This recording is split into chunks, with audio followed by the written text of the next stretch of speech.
আমি যদি ফেসবুক থেকে টাকা উত্তোলন করতে পারি তাহলে সবাই গরু কেটে খাওয়াবো। ইনশাআল্লাহ ইনশাআল্লাহ তুমি গরু কেটে খাওয়াবা। ইনশাআল্লাহ আগামী মাসে আমার ফেসবুকের পেমেন্ট ব্যাংকে ট্রান্সফার হবে।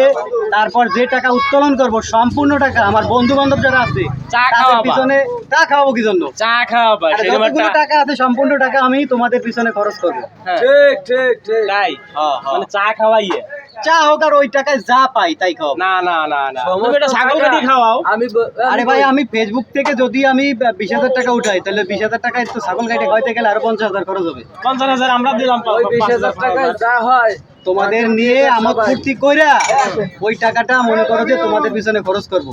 এখানে আরেকটা কথা আছে, আরেকটা কথা হলো ওইখান থেকে মাত্র 2,000 টাকা আমার যে বাড়ির সামনে মসজিদ আছে ওই মসজিদে যাবে। তাই তো আলহামদুলিল্লাহ। ইনশাআল্লাহ আপনারা সবাই আসবেন, আগামী মাসে টাকা উত্তোলন করা হবে। সবাই সালাম রইল। ইনশাআল্লাহ ইনশাআল্লাহ। ইনশাআল্লাহ।